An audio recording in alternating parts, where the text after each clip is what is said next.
Et salut à toutes et à tous, c'est Antelvage, on se retrouve pour une nouvelle vidéo. Alors je sais que je vous avais promis une vidéo spécialement pour vous présenter les caractéristiques comportementales d'Aphanogaster senilis dans le cadre d'une nouvelle série. Mais je vais pas vous cacher qu'il s'est passé quand même quelques trucs, notamment avec l'Aphanogaster senilis.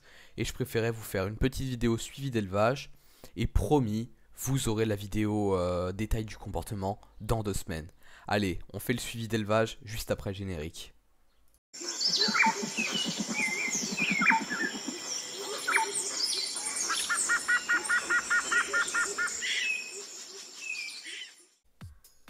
Bon, commençons avec les Crématogasters scutellaris. Je vais pas vous le cacher, globalement, j'ai commencé à avoir pas mal de difficultés, les premières que je dois affronter cette année.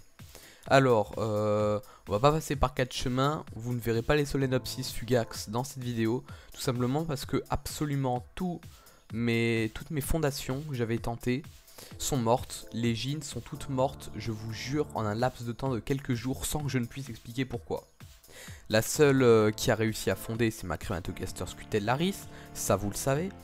Mais vous n'avez pas eu le short où je les déménage dans l'aire de chasse que j'avais fabriqué dans mon avant-dernière vidéo. Alors ça c'est normal tout simplement parce que je l'avais fait, j'avais réalisé le déménagement.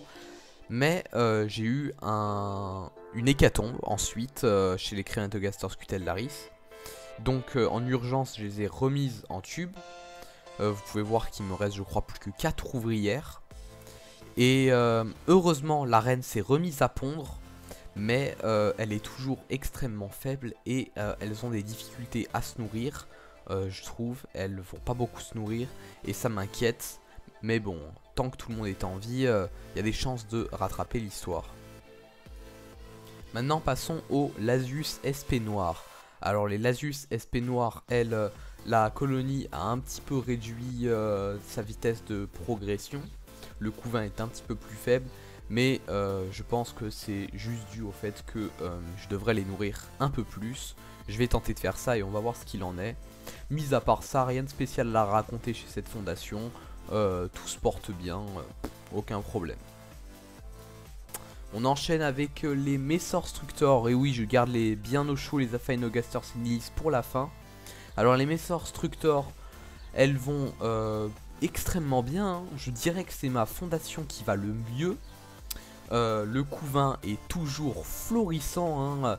La reine est une véritable machine à œufs.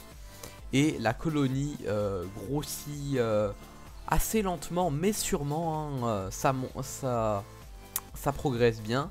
Alors je suis assez déçu, je vous le cache pas, de ne pas voir l'apparition de médias. Actuellement les nymphes ce sont des nymphes que de minors toujours. Même s'il y a eu des minors un peu plus gros, mais on ne peut toujours pas appeler ça des médias. Bref, la fondation mange bien, la fondation grossit lentement mais sûrement. J'ai bon espoir pour ces Messor Structor. Maintenant passons aux Formica Fusca. Alors vous pouvez voir qu'elles ne sont pas raccordées à l'aire de chasse. Bon ça c'est juste parce que je les ai changé de tube pour leur redonner un tube humide, hein. L'autre s'était complètement asséché. Et pour les déménager je les ai changés, je leur ai débranché de l'aire de chasse. Et j'ai toujours pas pris le temps de leur y remettre. Pour l'instant je les élève en tube. On peut voir que comparé au dernier suivi d'élevage, les cocons ont éclos. Ce qui fait que la fondation contient, si je dis pas de bêtises, 9 ouvrières. Et ce qui est plutôt intéressant, hein, la fondation a bien grossi. Mais je ne observe toujours pas de ponte de la reine. On va essayer de les nourrir avec un peu plus de protéines. Et on va voir si ça porte ses fruits. Maintenant, on finit avec mes petites chouchoutes, les Aphanogaster senilis, que je vous avais présenté dans ma dernière vidéo. Alors là, elles sont pas en nid, c'est pas normal, vous allez vous dire. En fait, ce qui s'est passé, c'est que à la suite de leur mise en nid, sur toute la semaine qui a suivi, j'ai eu une hécatombe. Mais quand je vous dis une hécatombe, c'était des morts quotidiennes, tous les jours. Tous les jours, je comptais quelques mortes, des morts, chaque jour, ça se comptait sur les doigts d'une main. Mais additionné à cela tous les jours, à la fin, ça faisait un nombre assez conséquent. Et j'estime avoir perdu pas loin autour d'une trentaine d'individus en tout, depuis que je les ai reçus. Alors j'ai essayé de voir d'où venait le problème. Et à part le nid, je ne voyais pas qu'est-ce que ça pouvait être. J'ai aussi supposé que c'était le nid parce que ce nid, la dernière fois que je l'avais utilisé, c'était pour des Camponotus cruentatus. Et il avait aussi, la colonie avait aussi disparu dans des circonstances un peu similaires. Et vu que pour l'instant, j'étais pas encore arrivé à un point de non-retour, c'est-à-dire que le couvain va bien, là, il y a encore pas mal de fourmis, la reine est en excellente santé, je me suis dit, autant pas prendre de risques, on va les remettre en tube, et j'ai organisé un petit déménagement, et j'ai démonté le nid et je les ai toutes remises en tube. Alors pour l'instant, je vous cache pas, ça fait pas longtemps qu'elles sont en tube de nouveau, que quelques jours, mais pour l'instant j'ai pas de morte, donc j'espère que le nid, c'était le nid le problème, et j'espère que je l'ai neutralisé.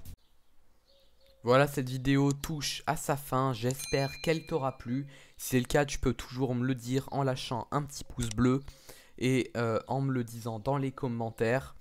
Je t'invite aussi à t'abonner à la chaîne si tu me découvres et que la vidéo t'a plu.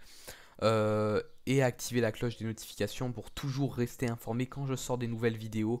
Et pour rester informé de quand promis, dans un dimanche dans 2 semaines, sortira la vidéo sur les Aphaenogasters et Nilis.